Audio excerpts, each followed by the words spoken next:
So the Bahrain Grand Prix. We have some thoughts. It was a fun race for some people. I am not some people actually. That race was traumatizing for me. So, what do you guys think? Was it good for you or no? We all watched it at different times. Actually, I think. I don't know. Did you watch it live or no? Yeah, I watched it. I got the local Mexican restaurant to put it on. Those G's put the race on every TV. And I got my parents to watch it, and they were Oh my so gosh. into it. We were all just like staring at the TV like they never seen me watch a race before, so I was like quite literally tweaking over my freaking tacos. I was like, "Mom, carbos!" Like I was literally like crazy to watch it in a restaurant. Mid eating my taco, and I see that Carlos like retired from the race, and I was like, "I'm leaving. I'm starting." I'm done. I'm over it. And you, Katie, you watched it like late, didn't you? You watched it. I watched it like an hour late in the middle of a volleyball tournament. So I'm just like sitting in the corner with my dad in these like folding chairs, just sitting there watching this race. And afterwards, it's actually funny. My sister's coach, we were talking to him afterwards, and he looked at me and he was like, "Are you okay?" And I'm like, "Yeah." And he's like, "Well, I just saw you over there and you looked like you were having a bit of a moment." And I was like, "Oh." Yeah, that's F1, thank you. That's actually I was like, "Oh no." So actually Lando wasn't doing very well, and so I got a little stressed. But that's fine. I'm a little traumatized, but it's fine. I hate watching races alone. Like I've realized, like I've only watched a couple races like literally alone. The worst thing ever. I hate it. I hate I have to like. I literally just sit there. I'm like just like because you can only react to yourself. Like, yeah, I'm not gonna react crazy because I'm just sitting there alone. Like I would look schizophrenic. So I'm just like, oh, so this is happening. I'm like, great. I'm really nonchalant about it. It's fine. Like I'm very chill. I'm actually not, because I'm a very like crazy person when like watching races usually. But I have to have people like watching with me, and then the crazy comes out. So that's how I am. But I think we should just kind of walk through it from the beginning to the end, because there was quite a bit of action from beginning to end. So we first had, we need to talk about the whole Lando in front of grid box. And this was, I literally, like, this is the funniest thing to me, because genuinely I was watching Max's onboard before when the race was starting, and I see Lando like over here in like the corner of his onboard, and Max was like this. And then I see a radio come up. Lando's a bit like above his, like in front of his grid box, like right when it happened, because Lando was already like inched forward a little bit, and then he went further. I was like, do your engineers not tell you like that you're not? I was like, do his engineers like? I know. Well, from what the commentators said, it wasn't Lando's fault. His car his car was stopped, but his car just kept rolling forward a little bit. That's what the commentators said. Because I was paying very heavy attention to this, because I'm like, you've done this before, Lando. Don't fuck with me again. Apparently, he was just barely over it, and it's because when he stopped his car kept creeping forward just that little bit to where none of his tire was touching the line. Why does a $20 million car not have the ability to stop when you want it to? I do not understand that, because there's a lot of things that I don't understand how these $20 million cars don't have. I was like, are you serious? Because it was so funny. I just see Max's helmet turn, report him on the radio, and then I was like, oh, Lando, he's a snitch. It's so funny on each other like teenage boys. Like, mommy, he did it. Mommy. He's over the grid box. It's so, I love like seeing them like do like on the radios like tattle on each other, because like they just want everybody else to have a worse race than them, and it's the best parts of F1. Mommy, Mom, he pushed me off the track, and that's not allowed. He's braking. Like, you can't do that. He can't do that. Mom, he's braking right now, and you're not allowed to do that. You need to yell at him right now. He's using DRS in the wrong area. You can't do that. Tell him to stop. You can't use DRS on the streets. That's not fair. It was so funny. And I don't know. That was the funny part. I just knew Land was going to get a penalty, but it didn't affect him like whatsoever, honestly. Like, let's be real. Like, he got a podium. Yeah. So if people are actually like, hung up on that, I'm like, guys, he's fine. I promise. I honestly forgot about it after like he served it. So like, what is a 5-second penalty going to do? Honestly, in the long run, like nothing. Not really. Like in that car. But anyways, we also had. I feel like we should talk about the standout performances we had. And I'm going to go with Ollie Behrman first. Pierre. Let me get in here and Ollie let me Pierre speak. and Let me Esteban. Ollie mother Behrman, get in there. My icon, okay? That first lap, I sat there and I'm sitting watching it and I look down and I see Ollie Behrman in P15 and I was like, we've done it. I was like, we're here to play. I did not think he was going to get points, but I'm very, very proud of him. And I think he drove a great race. Yeah, Esteban also drove a really, really good race. P8, like P8, P8. Come on. No, he was great. Like, no, we also have to give all of the credit to Pierre Gasly because my go. Great race. Also, great race. Jack was really close. Jack was close. Where did he finish? I think like P12. But he was short most of the time. Also, Carlos was doing really well up until Carlos was doing great until there was a hole in the side of his $20 million car, and then you could literally see the organs of the car. I was like, you can see like the organs, like the intestines. Ooh, we need to talk about that. That was this is a whole ordeal, okay? Carlos Sainz specifically, but Williams in general, the FIA is out for them. I don't know what it is. Carlos got a fine for, he was medically cleared, went to the bathroom, 5 seconds late. It was like, however much money he got. It was like, I think it was like 10,000. 10,000? What? It was that much? 20 or 10. Yeah, I think it was 10,000. And then 10 suspended for the next time it happens, if it does. Okay, so 10,000 pounds for that. And then he also got penalty points for this thing, apparently. I don't know what he got penalty points for. And he got like a 10-second penalty for the next race or something. Is that what it was? Like, yeah. What is happening? Yeah, it was a 10-second penalty and 2 penalty points for pushing Kimi off the track. I didn't even see that happen. I don't even remember that moment. When? Oh, you know what? Distant. No, I don't remember. It was a whole rough race for him. Like, I mean, the whole Yuki and Carlos, that was a 50-50 thing. So it wasn't people blaming Yuki, people blaming Carlos. Genuinely, Yuki's car oversteered and he could not control it. You could see his car literally drifted into Carlos, and Carlos was driving a little whatever, but like that's how you drive. People are saying he's too aggressive. I'm like, I fear that's what they're meant to do. Like, they're paid that. A racing incident and just whatever. Carlos just got the worst luck out of it. Yeah. I don't think the penalty should have been that severe, honestly. And then you've got Alex, who was completely screwed in qualifying because they didn't make up their mind that Nico's lap 45 minutes.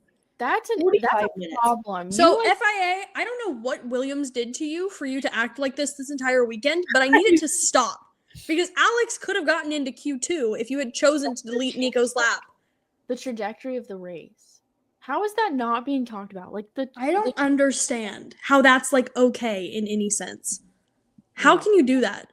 Because Alex's race could have ended so differently if he had gotten into Q2 as he was supposed to. It did use it's FIA's fault. So I don't understand how that's like not like they should be complaining about that. That should be an issue. Like, that's the dumbest shit ever. Where's the GDPA?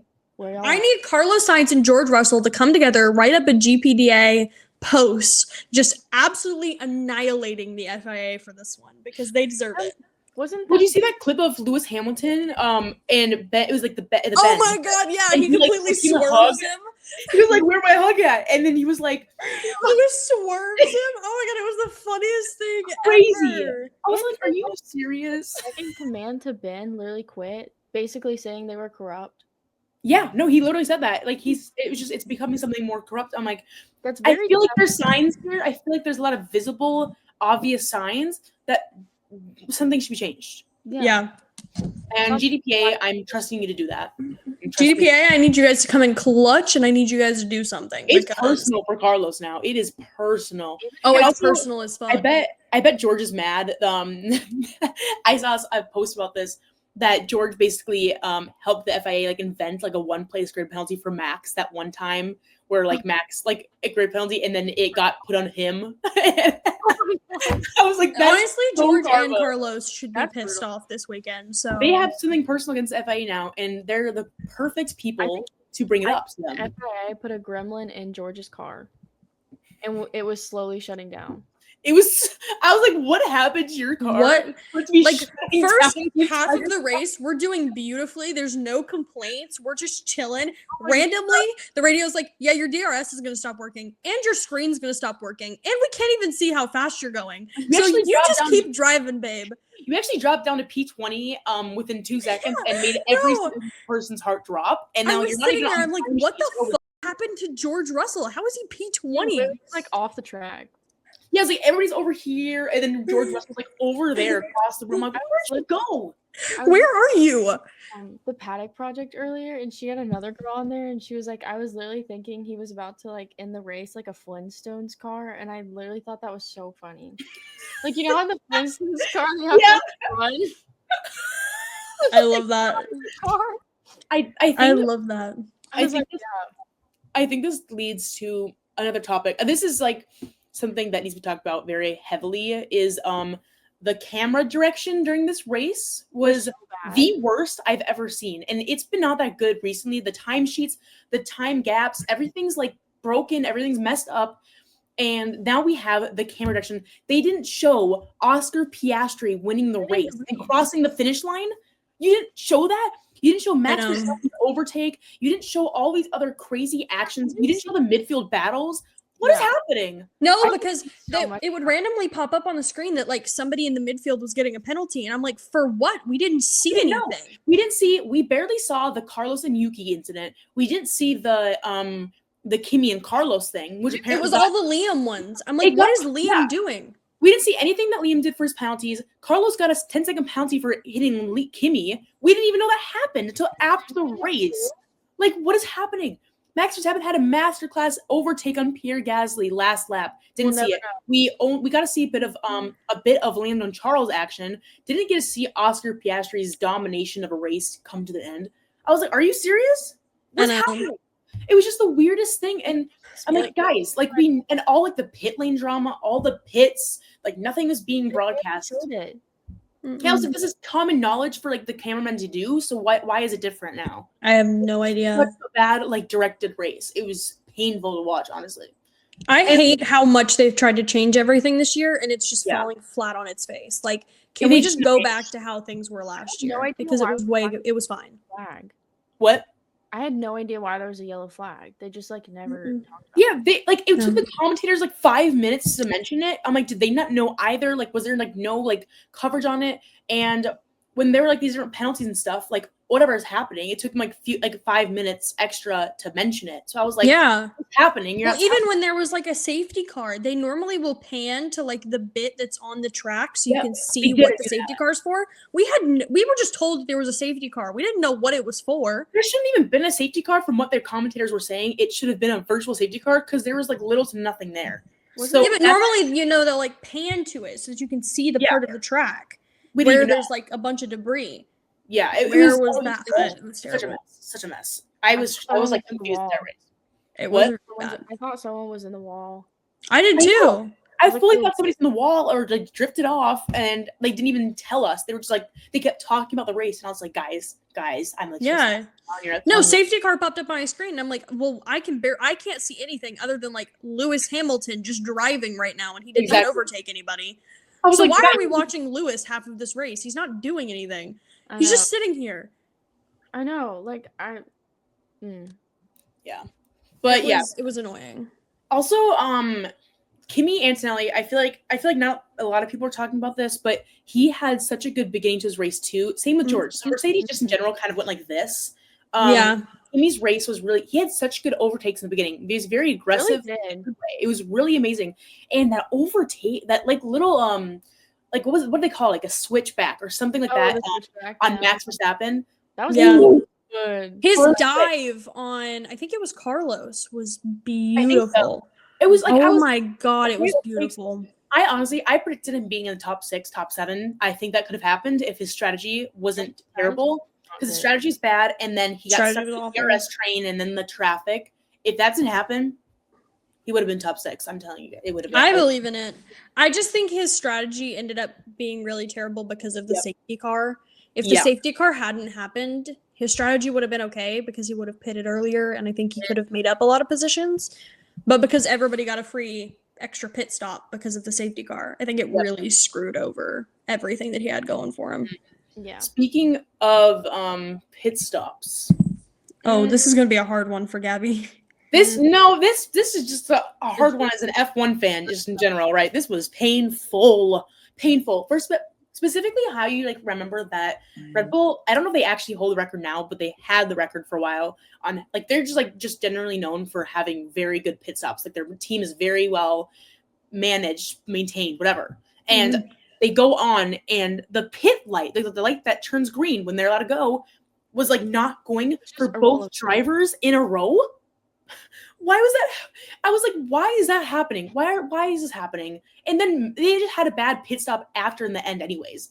Like that bad pit stop, it was like something because he didn't pit with the safety car or whatever. He pitted before everybody else pitted. So he did end up P20, but it didn't like make much of a difference because it was just because everybody else in front of him hadn't pit. But still, like it was a bad pit stop, and you could see him like shaking his head, like he was like, They were so mad. Yuki was so mad. Yuki was mad too. Yes, but I would be too. Like you're like trying to like get points for the first time. You're trying to.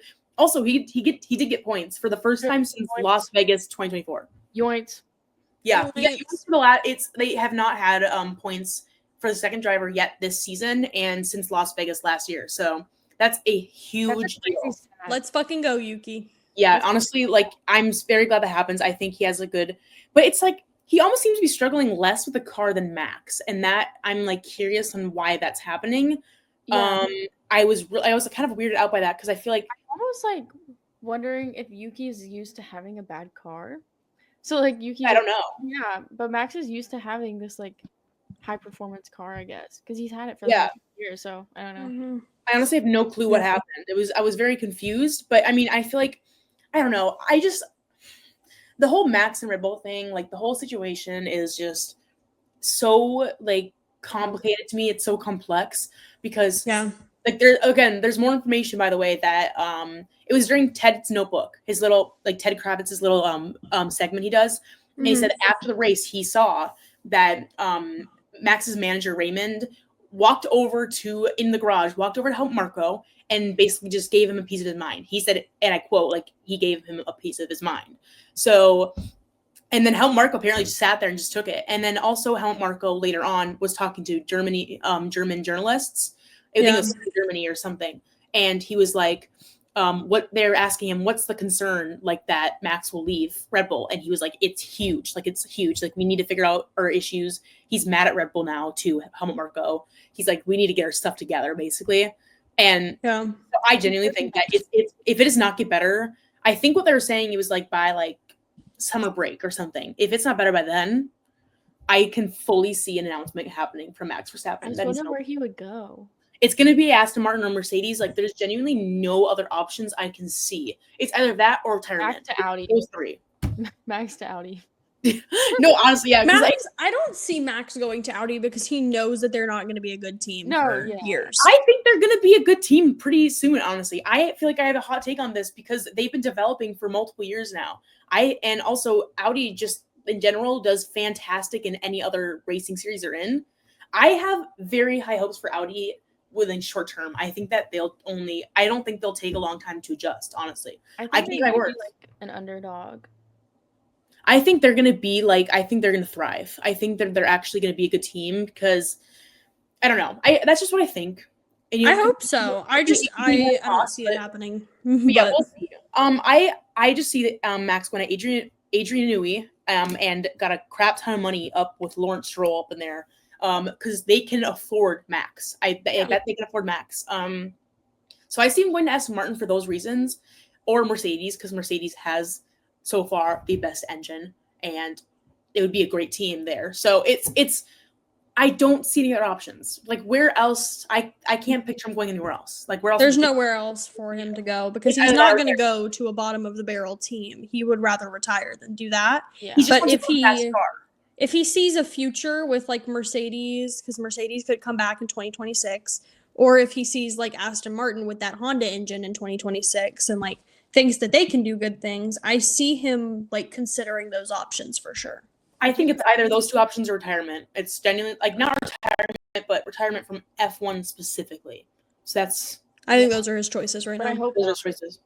Otherwise, like Red Bull's got to get their crap together. But if I don't see it happening. I literally think that they genuinely would be a midfield team without Max getting those points. Like they would, because like I don't know, I see them being like a midfield team, like genuinely, and it's crazy to think about that now because like literally 2 years ago they were dominating. So it's just such an insane thought that it goes like just like that, like just like with a snap of a finger. Mhm. Go from dominating to literally the middle of the field. So You know what I think it was? Adrian Newey took the red notebook out of the bathroom. He did, and that's the issue. We're back to the red notebook again. Every We're single back. it's the red notebook. It's always the problem. It's always a problem. I'm telling you. What else we have? What else we have I think 2026 not Adrian Newey. I think 2026 Red Bull will be a midfield team. Yep. I don't see them being good. Because like Ford has been sort of a good engine, I guess, in F1, but like they're not even. It's not fully Ford. It's just Red Bull and. It's Red Bull and Ford, and Red Bull's already having issues developing it. So, yeah, I don't see them doing well. But also though a lot of other teams were having issues with the 2026 regulations in general. Mm-hmm. So that makes me think. Like, what if we just imagine. Well, the only people that I've seen have very like a high positivity about 2026 is actually Pierre. I saw Pierre talking about how positive because they're having the Mercedes engine, so they will be positive. I see how much he's looking forward to 2026 and how like positively he thinks it's gonna go. And I'm like, honestly, Pierre, like I hope you do really well in 2026. I think any team that's gonna have a Mercedes engine in 2026 is gonna be happy, or at least not depressed, because that engine so far it has very high hopes for everybody. So we'll see. Yeah. But I think anybody who does not have a Mercedes engine might be stressing out a little bit. I just imagine seeing like Haas and Alpine or something top like drivers, and like you see like McLaren, Red Bull like on the bottom. That would crack me up. Like imagine like it just gets flipped like for 2026. Like the new regulations just flips everything. Nico wins the world championship. I need that. I need that. Happening. It's in the script. Yeah. We wrote the script. That would change my life. Also, what happened to the V-Carb and Aston Martin pace? Non-existent. V-Carb pace was gone. Ooh. They don't really have pace in general, so I'm not super surprised, but it's still painful. In that tractor in the points. Where did Isaac end up? Not in the points. Low. Yeah. Because I mean, obviously Liam ended low too because he had 15-second penalties. He just didn't move like at all. I didn't even know where they were in the race. Like both drivers ended up pretty low in the points. Their car was terrible. Yeah. Aston Martin, honestly. The Aston Martin downfall. Points. No, they're gonna get better next year. In what world does Fernando Alonso not have any points? I thought he got points last race. I genuinely thought that he got in the points like P8. It apparently didn't. So apparently I made that up in my head. I was so delusional that I started making things up. It's valid. I swear he got points last race. Like what? They're lying. They're wrong. It's fine. All right, so that's basically honestly all we have to say. A lot happened, but I feel like we did pretty good on time with that one. I feel like we didn't get sidetracked. Look at us. Let's go. People. But this race, it was terrible. It was terrible. It was exciting, but terrible. So exciting but stressful. So we're hoping never do that again. I think Jeddah will redeem ourselves a little bit because Suzuka was very boring. Bahrain was traumatizing. Maybe we'll have a little happy medium in Jeddah. We'll see. I need like some action, but not like crazy. But not the point where I'm like crying and like my eyes are watering. So yeah, preferably. Yeah, that would be preferred. Of joy, actually. Yeah, exactly. So we'll see you guys next week for our little Jeddah debrief. So hope you guys enjoyed Bahrain, and we'll see you next Monday. Bye.